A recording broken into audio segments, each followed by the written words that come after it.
So we are on chapter 63, the very last page of it, of Sri Nisargadatta's work, I Am That, where he talks, teaching us Advaita Vedanta.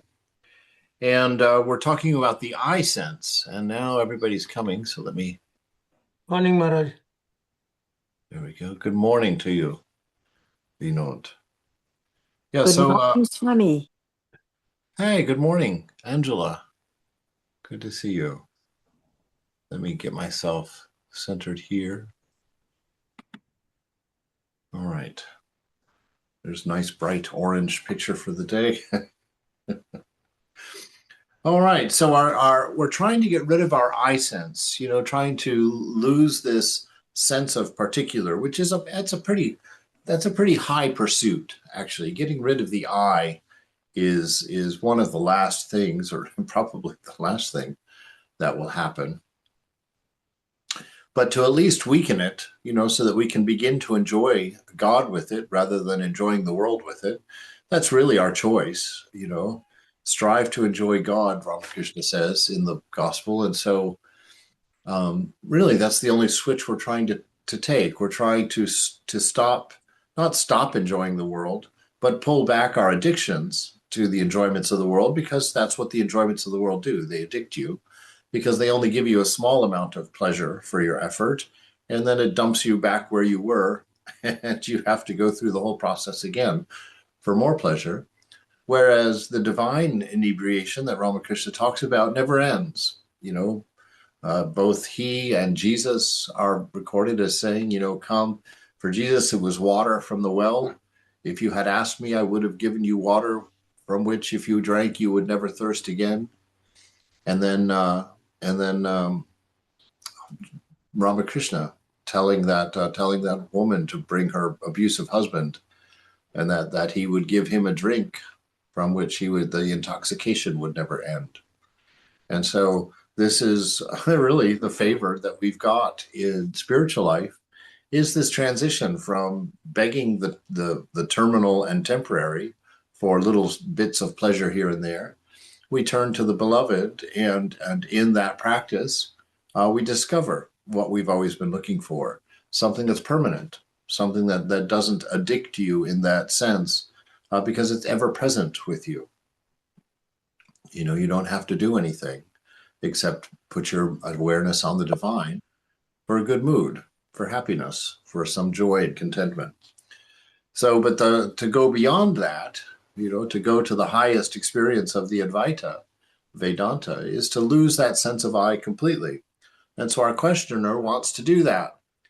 And so Maharaj says, you must deal with the I sense if you want to be free of it, right? So you have to really place your attention on that attention within yourself.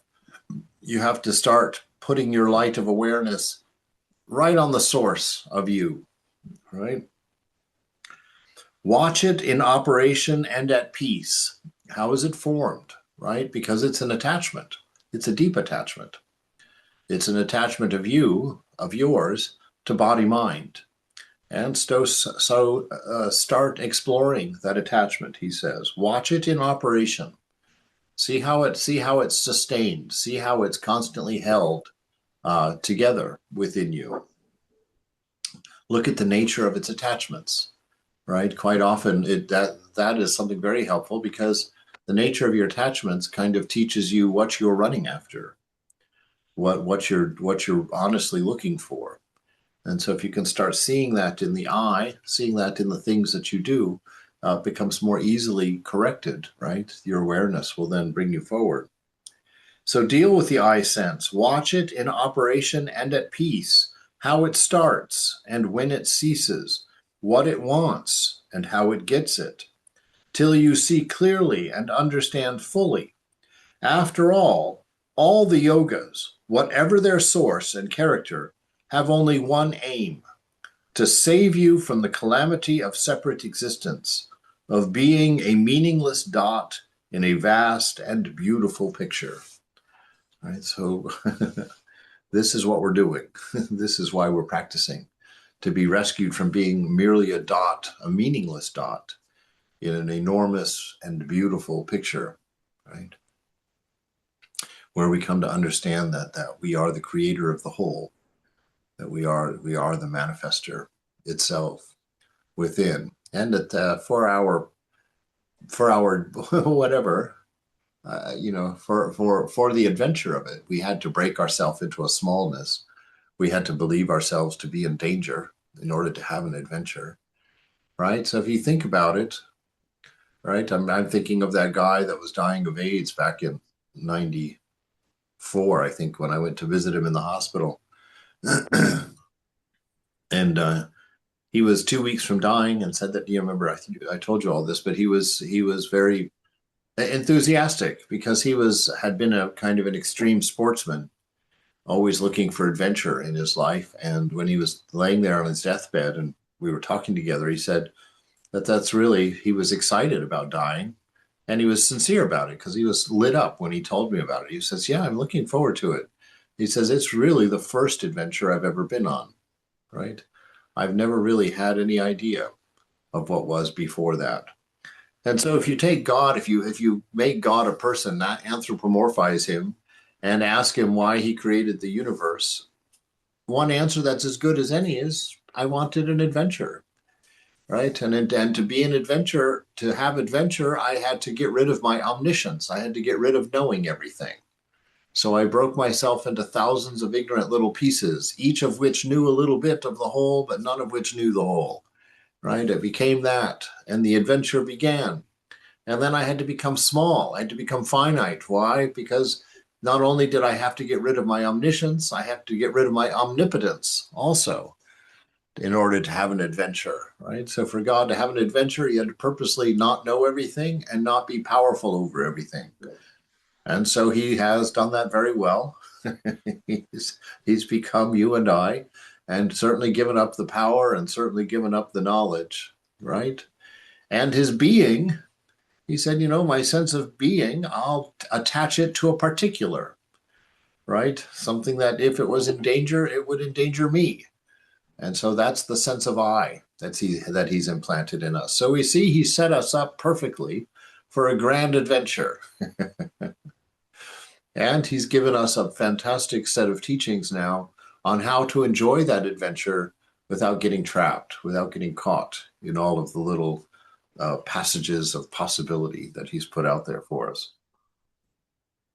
So he's telling you the first thing, watch this sense of I. The attachment to the particular is the most important thing right now.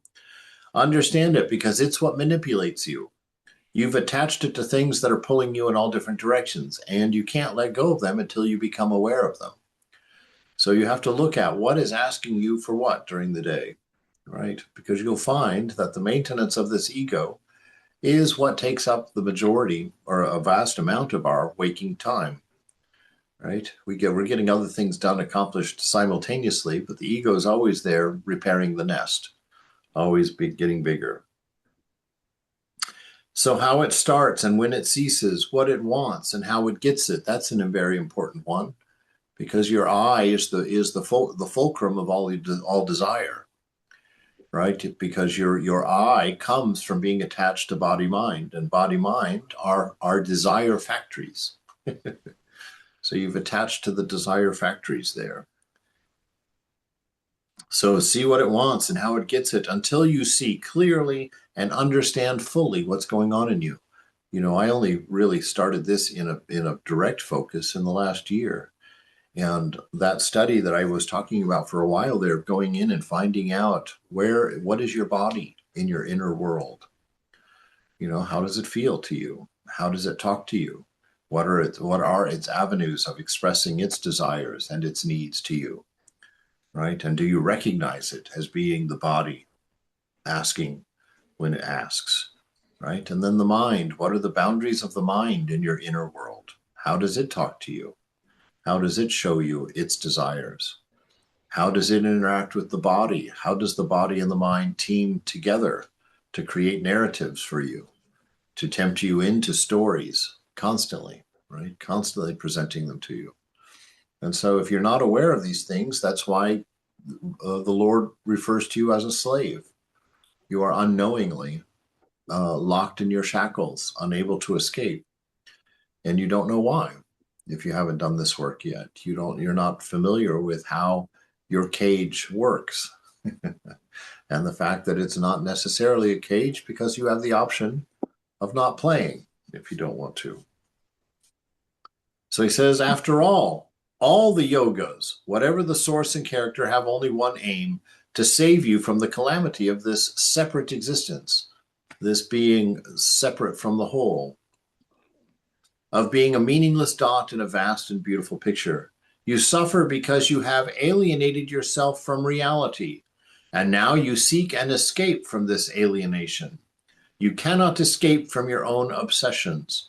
You can only cease nursing them. Oh, that's a very powerful little piece right there. So you've alienated yourself from reality. You've forgotten your divine reality. I'm not this rotting body. I'm not this angry mind, right? I'm not this set of problems that have to be taken care of. I am existence, knowledge, and bliss. I am free and have always been free, right? I am the one without a second, sitting here in ignorance, but still the one without a second nonetheless, right? And so you breathe into that and try and reclaim, spread yourself out, remove the boundary of body, remove the boundary of mind, and reach out, expand, right? And stay as expansive as you can. Try to be aware of as much as you can all at once as you go, right? There's great joy in that. I've said many times, I think pondering existence is one of the fastest ways to bigness, to a sense of awe over what you are. The other one is just the sense of love, really, to sit there and deconstruct love in your mind, because these are the sources of the things that affect us, and they are the reasons that we attach to body mind, because these things are finite, no doubt, but they're all stories of love, and we are that love. So we love these stories of love. That's why it's so difficult to let go, right? And so we have to undo this sense of isolation, this sense of separateness, right?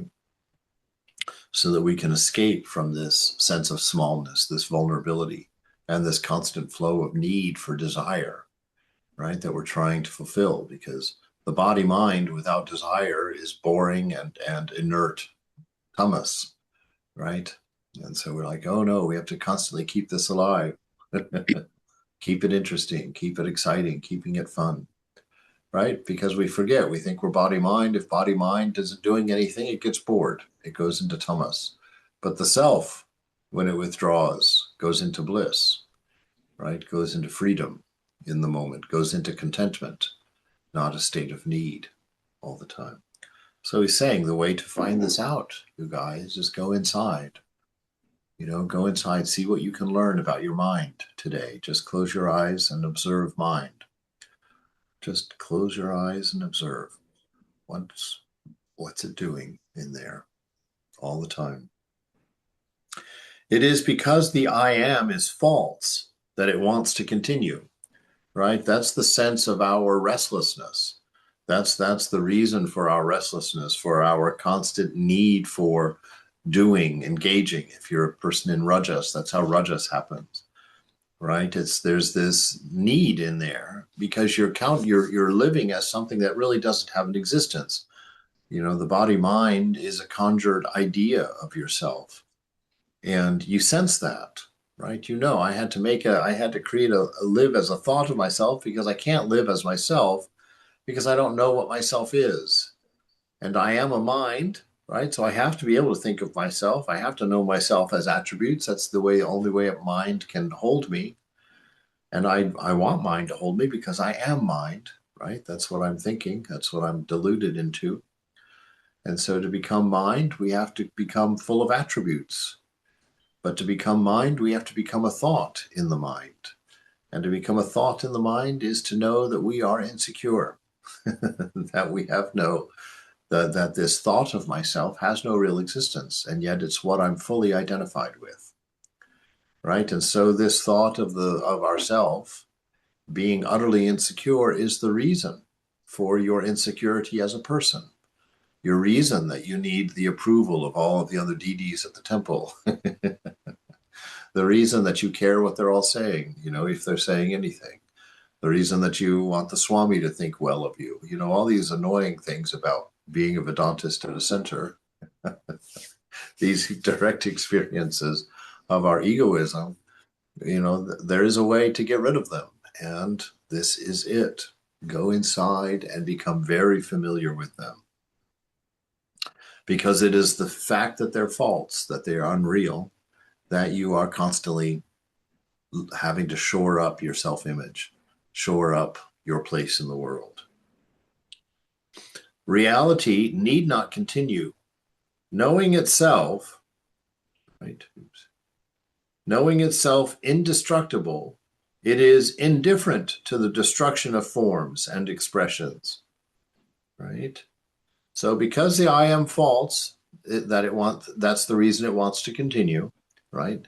Reality does not need to continue. Knowing itself indestructible, it is indifferent to the destruction of forms and expressions, right? So this reality it's all happening within you. It's all the dream happening within you.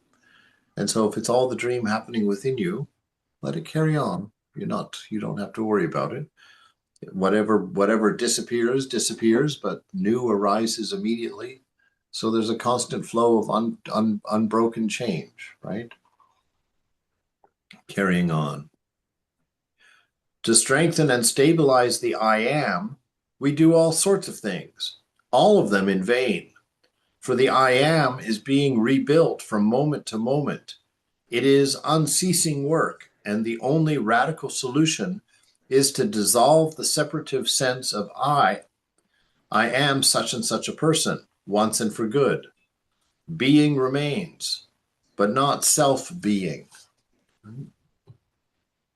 So being is not particular. Being is universal. When we be, the whole universe is for us. And so we sit and we understand this, right? And we understand that our need for action produces our need for body, our desire for action, our desire for story, our desire for adventure, our desire for a narrative to give us meaning, to make the moment important, to make the moment interesting, right? Because if we're looking out, we have to be entertained. If we're looking inward, we are the entertainment, right? So it's a very different thing. Look outward, you have to be entertained. Look inward, if you can find that contentment button, find that bliss button within you, find the presence of your divine nature within you, that becomes the fulfillment. A constant and steady strength, a constant and steady assurance, right? A comfort for the I am. Not a constant roaming and running around, having to come up with event after event to prop it up and to entertain it, and a constant flow of accomplishments and successes to keep it mentally positive and happy. You see, when you start thinking about it in these terms and saying the words, it's like, oh my God, I'm exhausted even thinking about this, right? So he says, get rid of this separate sense of I by watching yourself closely, learning about your inner world, and slowly understanding what it is that you've attached to and why you've attached to it and how you do not need to be attached to it, right? It was because of a fear and an ignorance, a forgettingness and a delusion that you grabbed onto that for safety, for identity. But it's not you. So don't worry. The suffering won't last long. So he says, get rid of this idea, the separative sense that I am such and such a person. Get rid of that once and for good. And what is left is being, right? But not self-being. Just being, not being something, right? Not having a defined sense of something that you are becoming or being. You simply are. Your acceptance of everything that comes your way, right? You're taking everything, your knowledge that everything that is coming my way is is founded in love and wisdom. So I accept it. I embrace it. I embrace my life, every moment of it, right? The seemingly good and the seemingly bad, I accept them both equally. I hug them, and in hugging them, I place my Satchitananda in them. I give it my love, I give it my attention, I give it my effort, I give it my value, and then I put it out there again, right? And just I'm a continual flow. In flows the experience from one side, out flows the revolutionized experience into Satchitananda on the other side. And that is healthy living. That is fulfilled living. That is contentment. But it all comes through knowing, seeing clearly what you are, and not letting the mind secretly place meanings and stories and narratives over events that turn them into things that they are not, right?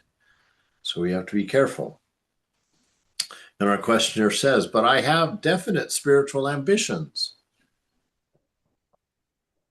Well, stop it, right? I have definite spiritual ambitions.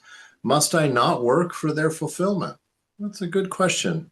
Because in the beginning, we do take our spiritual life and sort of set it up in the same way we set up our work life, right? We start looking at it as a set of to-dos. We've got goals and ambitions, accomplishments, road signs along the way for our successes.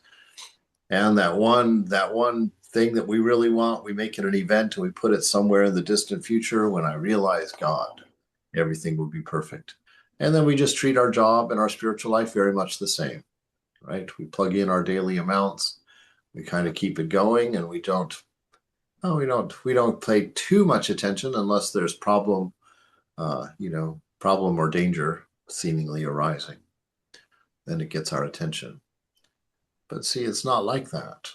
That takes that separate I and exercises it in a spiritual way, but it just gets more and more defined, right? This stepping aside from the ideas of being in a world with a past and a future, and being in a narrative that needs a resolution, to have a problem that requires a getting, a receiving at some point.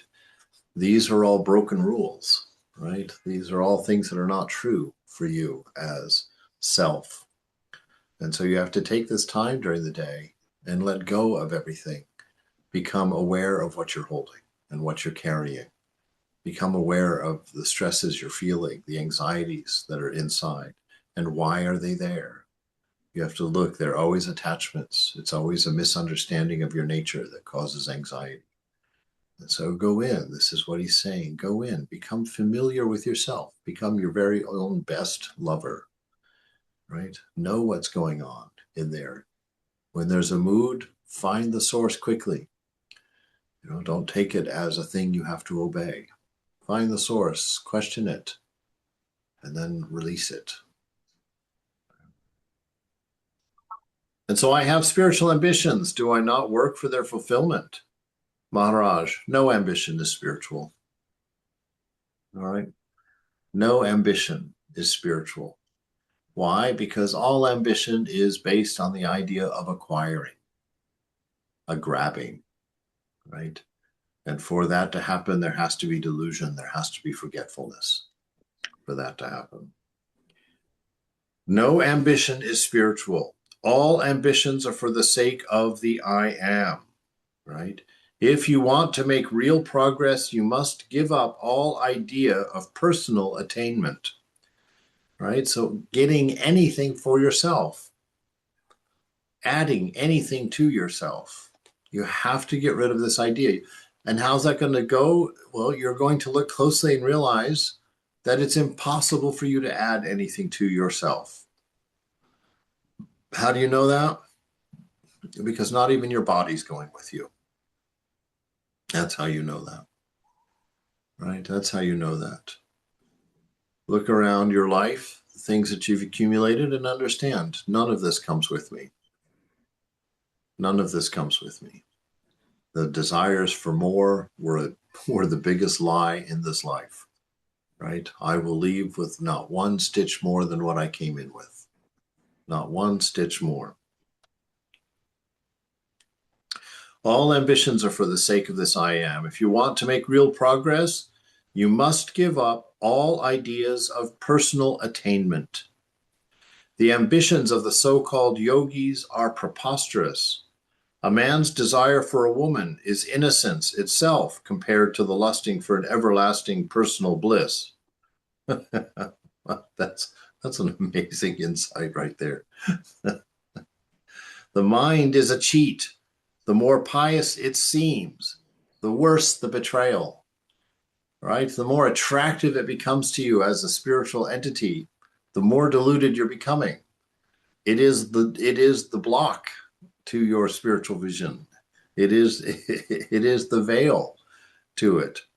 If you turn it into something that you think is spiritual and something that you think is sacred, by the way that it is, by attributes, that's a delusion. This thing is your veil. It needs to go completely. So that's what he's saying. In these ambitions of the so-called yogis, to realize if you're becoming a yogi because you want to realize God as a thing, as an accomplishment at some point, he says that's preposterous. He said comparatively, a worldly man who's lusting after a woman, he says, a man's desire for a woman is innocence itself compared to lusting for enlightenment, for everlasting personal bliss, right? Because this everlasting personal bliss doesn't belong to the individuated you. It belongs to the surrendered you, right? The surrendered you that's gone beyond attribute. And so he's saying, my goodness, a yogi who is lusting for enlightenment, oh, he's in a way worse condition than a man lusting for the pleasures of the body,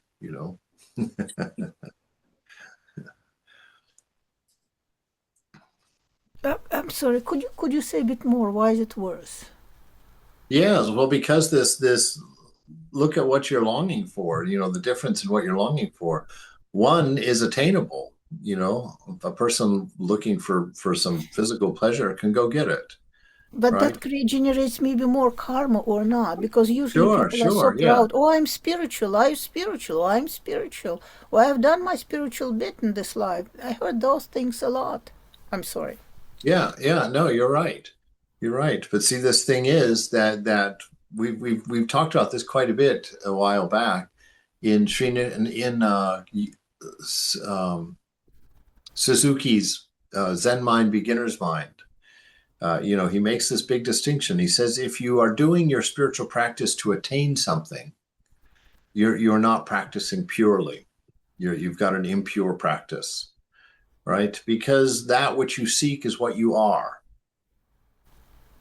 right? That's why. Because that which you're seeking is what you are. It's already yours. So if you are ignoring the fact that it's already yours and then going out and looking for it, that's the worst of conditions because you're never going to find it, right? You'll never find the cell phone you're looking for if it's in your back pocket until you realize, right? Which is a different thing from finding. It's a realizing. It was never lost.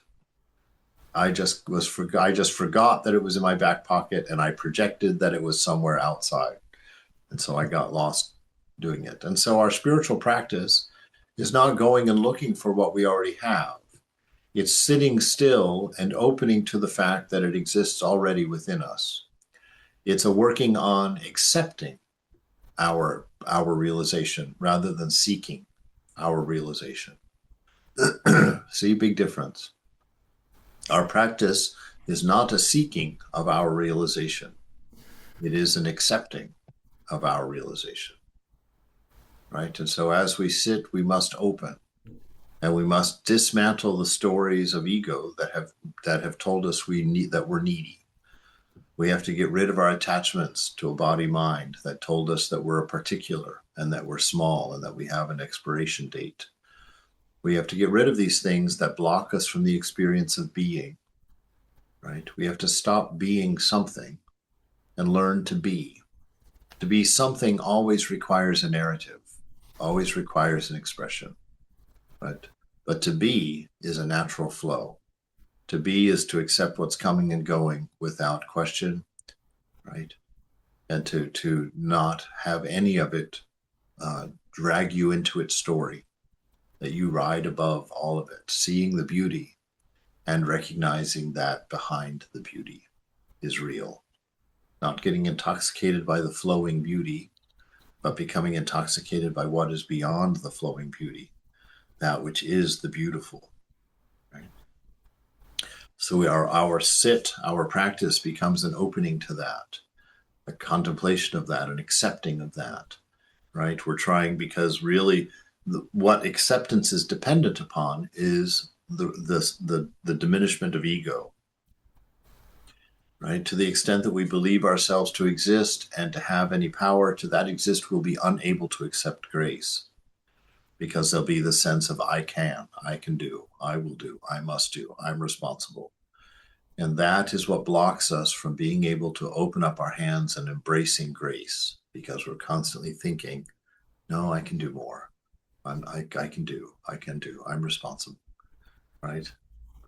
And so really, if we can just sit and give up that responsibility by trusting grace, we're like, oh, but if I give up my responsibility, how am I going to make sure that I stay on the right path? And how am I going to make sure that I'm doing what I need to do, right? Because you believe yourself to be an ego, and the ego doesn't do when you don't want to do. But you're a doer that's beyond all of that, a doer that doesn't have a body mind, a doer that dreams the whole dream simultaneously, right? And so you want to get rid of this sense of I'm doing and I'm responsible and I must. And you sit there and you simply open. And the stuff that your mind will present to you that you need to work on, the reasons that you can't have your enlightenment, all that stuff will be there in front of you. Don't go to work on any of it. Simply take it and hand it to Mother. Take it and hand it to Mother, to your divine ideal. And just keep that light of awareness opening. Right? Because the mind is a cheat. The more pious it seems, the worse the betrayal. That's a big statement right there. Because there's a lot of us, myself included, at times that I get intoxicated into thinking that I'm something every now and then. Get intoxicated into thinking, oh, I'm a spiritual person. Oh, I know something, right? Boy, that is such a dangerous place. A dangerous place to be. That really takes getting on your knees and doing some prayer. Why? Because the tools that are meant to alleviate that condition are now tools that will enhance that condition. You see, when you've attached your idea of self to a spiritual self, right, to a pious self, to a moral and virtuous self, and that becomes the thing that you're identified with, that's very, very difficult to get out of, right? And that ego is oh boy, that one's a hard one to get out of. A lot of times your teacher will tell you to stop your practice for a while, right? Because your pride of your practice is adding to your delusion. So you see, this is why he's saying that's the worst of betrayals, when the mind seems to be pious, seems to be spiritual, seems to be a safe thing to identify with, right? It's like, ooh, No. Go beyond. Go beyond. All right. We'll see you, Rob. All right. So the mind is a cheat. The more pious it seems, the worse the betrayal. Questioner. Well, people come to you very often with their worldly troubles and ask for help. How do you know what to tell them? Maharaj, I just tell them what comes to my mind at the moment. Right? I have no standardized procedure in dealing with people. Right? Because if there is no ego story going on in the moment, then you're not you're not getting the answer from yourself. If you're spontaneous in the moment, where they can ask you a question and you don't posit it, you don't think about it, you don't analyze it, you pass it through, you let it go through you. Even the question goes through you, right? And then you listen and the answer comes back through you, the other direction, from wherever. And you just say it with the faith that you're repeating the words of God, right? I didn't create any words of my own. They must be the words of the moment. They must be the words of the I am. Right? And so without any calculation inside, the words come and the answer is delivered. I just tell them what comes to my mind at the moment. I have no standardized procedure in dealing with people. Questioner, well, you are sure of yourself. But when people come to me for advice, how am I to be sure that my advice is right? Maharaj, well, watch in what state you are, right? This is why you have to know your mind. This is why you have to know your body. This is why you have to understand how they work within you. Go inside. Where are these sounds coming from, right? Where are these motivations coming from? Is there a narrative around them at all, right? Is there an I dancing around them at all? So watch, what state are you in? From what level are you going to talk? Are you in a measured space in your mind where you've listened to what they've said, you're looking at what you know, you're thinking of the scriptures, you're thinking of wanting to be right, you're wanting to look wise, you're wanting to help.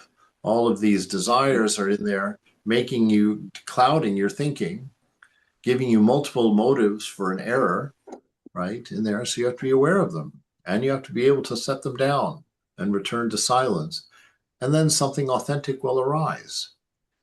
But while all those other thoughts, I want to be right, I want to be wise, I want to be helpful, I want to lift this person up, I want to set them free, I want name and fame, whatever it is, right? All those things compete. And if you're never in your mind watching, you're not aware of them.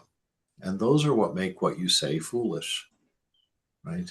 Those are the things that take away your wisdom, because they're coming from your limited source of knowledge. You're coming from up here down.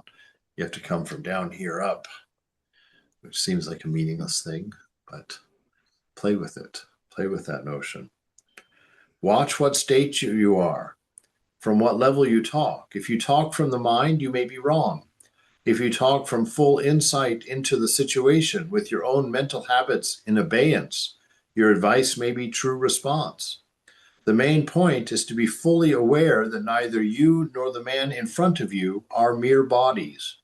If your awareness is clear and full, a mistake is less probable. Right? So the more in the moment that you are, the more quiet the mind is as a normal state of being, the more aware you are. Actually, that's kind of a weird thing to say because we're always fully aware. We have to become aware of awareness. And not so intoxicated with what we're aware of, right? When you get to that point, you see truth, you see wisdom. It comes through you. It doesn't come from you, right? So you have to see this. You have to live in a world that goes through you, not a world that you're in, right? So all this change is leaving you unchanged. So you just see all the world just flowing through. That was that weird experience I had in the airplane because I'd been meditating for a while and then suddenly we went through this turbulence. But I was in my meditation. I was there. And that disturbance, the plane really jumping around quite a bit. It seemed to be happening within me. It did not seem that I was being thrown around. It seemed that this thing was being forced through my motionless self. The plane was jerking this way and that way, but I didn't feel myself in it. I felt it inside of me at the time. And it was a fascinating difference from what I would normally feel in that situation. And so this is that understanding. You are that which is stable. Everything changing is within you. You are the stability, right? And so to identify with that stable self, which apparently can happen, right? To know yourself, to have everything within and not you within everything, right? Is what he's talking about here. If your awareness is clear and full, a mistake is less probable in this world. Chapter 64, whatever pleases you. Oh boy, this is a tough one. Whatever pleases you keeps you back. Let's see where he's going. Questioner, I'm a retired chartered accountant, and my wife is engaged in social work for poor women. Our son is leaving for the United States, and we came to see him off. We are Punjabis, but we live in Delhi. We have a guru of the Radha Somi faith, and we value satsang highly. We feel very fortunate to be brought here. We have met many holy people, and we are glad to meet one more. Maharaj, you have met many anchorites and ascetics, but a fully realized man, conscious of his divinity, is hard to find. The saints and yogis, by immense effort and sacrifices, acquire many miraculous powers and can do much good in the way of helping people and inspiring faith. Yet it does not make them perfect. It is not a way to reality, but merely an enrichment of the faults. All effort leads to more effort. Whatever was built up must be maintained. Whatever was acquired must be protected against decay or loss. Whatever can be lost is not really one's own, and what is not your own, of what use can it be to you? In my world, nothing is pushed about. All happens by itself. All existence is in space and time, limited and temporary. He who experiences existence is also limited and temporary. I am not concerned either with what exists or with who exists. I take my stand beyond, where I am both, and I am neither. All right. Someone unpack that for me. Anybody want to jump into that?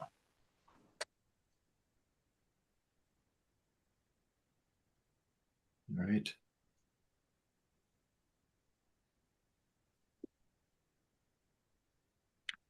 So there is a way that we can mix our spiritual life with worldly life, right? We mix it in a way so we're doing our service, we are helping people, right? And it comes to a place of content, of inertia, right? It's like, oh, this is pretty good.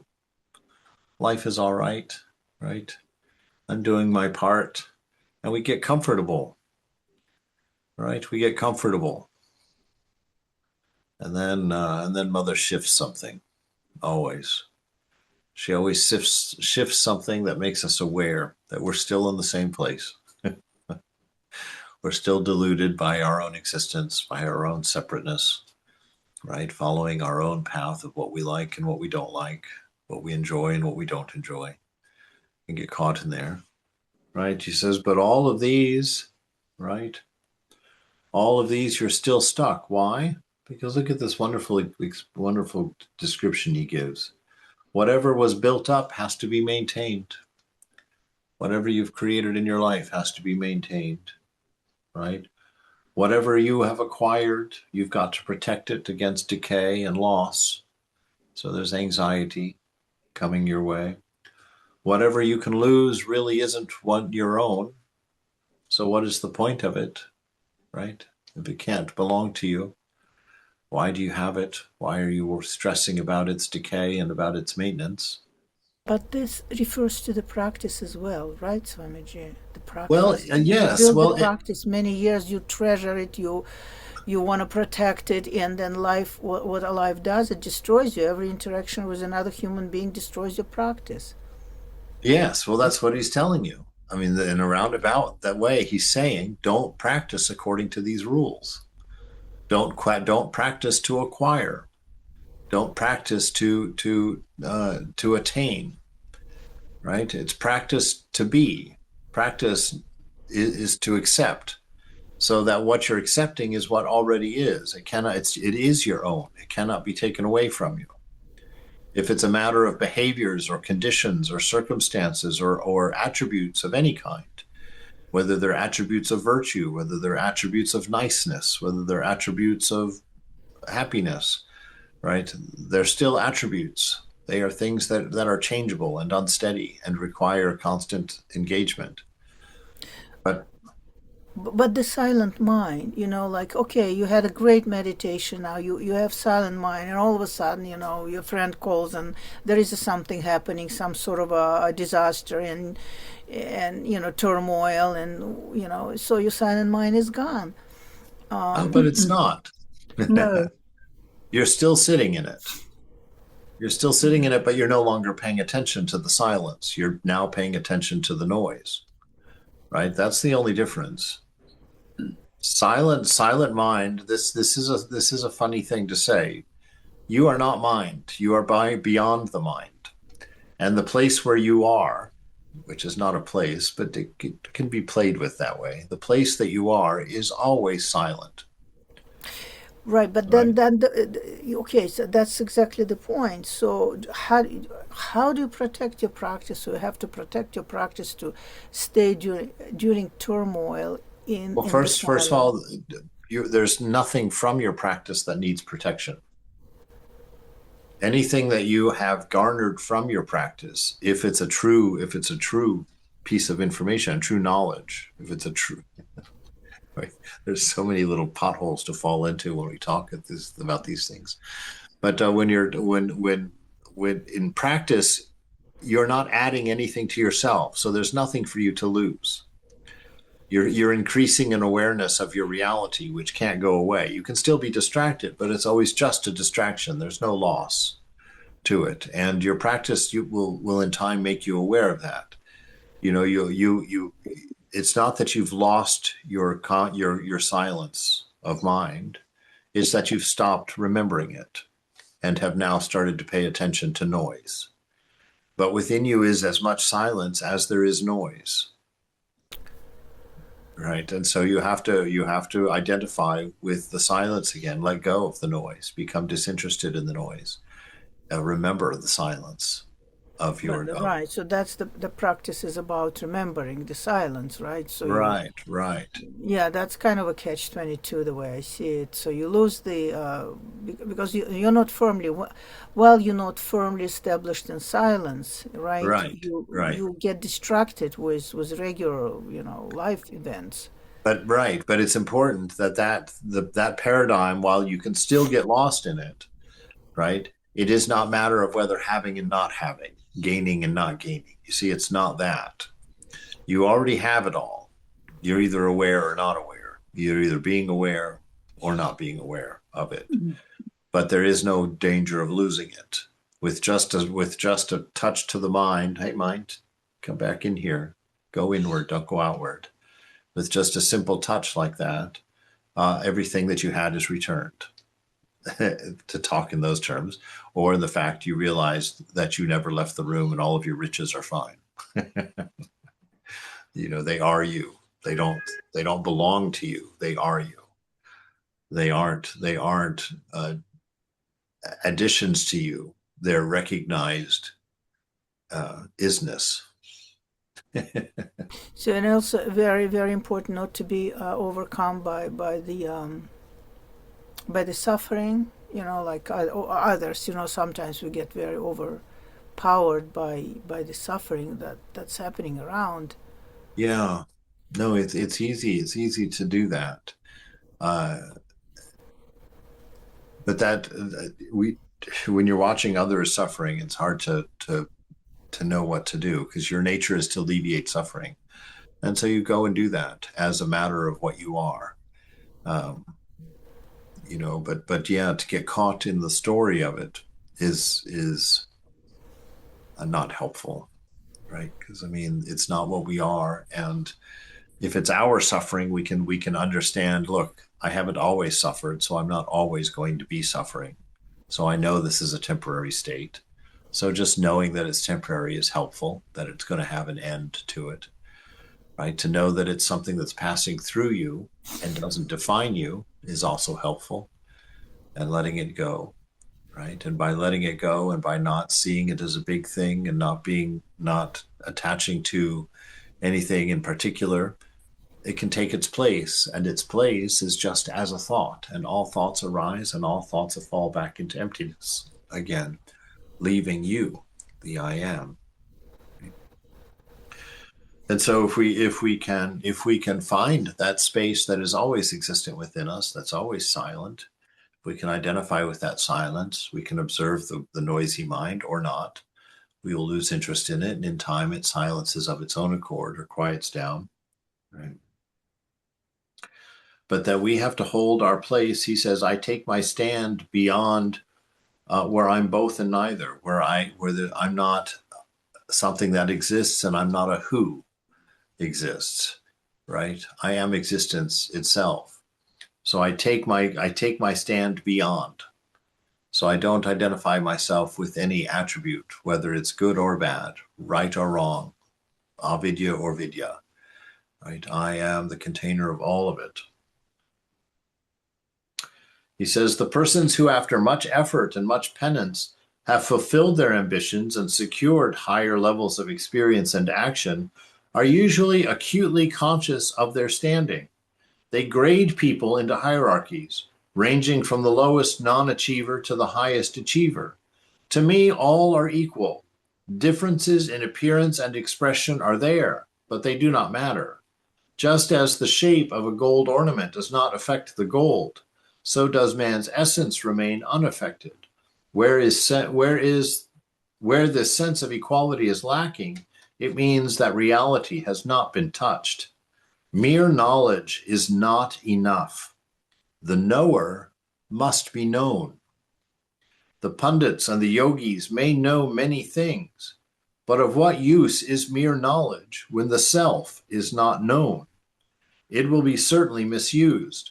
Without the knowledge of the knower, there can be no peace. Right?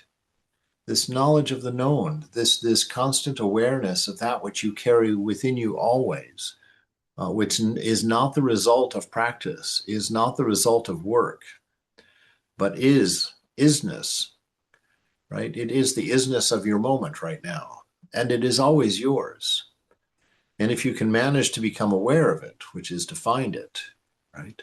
To become aware of it, then it is always yours to return to when you remember it. And if you can let go of the attachment that dragged you out of it, right? So that's all that has to happen. You have to know that your bliss is within you, your realization is within you, and it's yours right now, right? To do it, to enjoy it, you have to let go of the idea of yourself, let go of your attachments, of your stories in the moment, and just be in the moment itself, and accept. Find the heart. Know that all the love you've ever sought has been given to you from there. That the ego was the meter, and if you remove the meter, you can pull out as much of this love as you want. You can enjoy as much of it as you want. And so you sit there, you keep your mind steady on the thought of love. Keep your mind steady, holding it firmly on the idea that this love is unconditioned. It needs no action. It requires no anything from me. It's just what is. Right? And you allow yourself to drink of love for no reason. That will anger the ego like nothing you can imagine. The ego does not want you to be loved without a reason. And that's what gives you freedom, is when you start realizing I'm loved without a reason. I'm accepted without a reason, without a condition. When you begin to understand that, then the self moves, as it were. Right? The self has footing, as it were. Again, you can't say anything really at this point, but just to enjoy that nature. And it's not an acquisition, and that's what you understand at that time. You can't lose it. It will always be yours to come back to anytime you want, right? And ultimately, it's yours to be established in so that you never lose it. But for that, it takes practice, right? For that, we have to practice our freedom. I desire nothing. I need nothing else out of myself. I don't need to fix anything or to do anything. All I need to do, or all I can do, is place my awareness on God, on awareness. That's all. And the rest of the practices are the means of holding that attention on attention. The rest of the practices are just holding that, holding yourself to the light without being distracted by anything in the world of change. Holding yourself there. That's the practice. But the point of practice is always yours already. That which you hope to get in practice is already yours. But holding your attention on it is what's going to take the work. That's all. So you're not going to lose it. You haven't lost it. It's yours right now. And so all that promises you is available to you right now. Right? You can bliss out right now. If you're willing to set down your narrative, your desires, then you'll be aware of your bliss. That's all. It's a beautiful exchange. And yet somehow we're very tentative about taking it.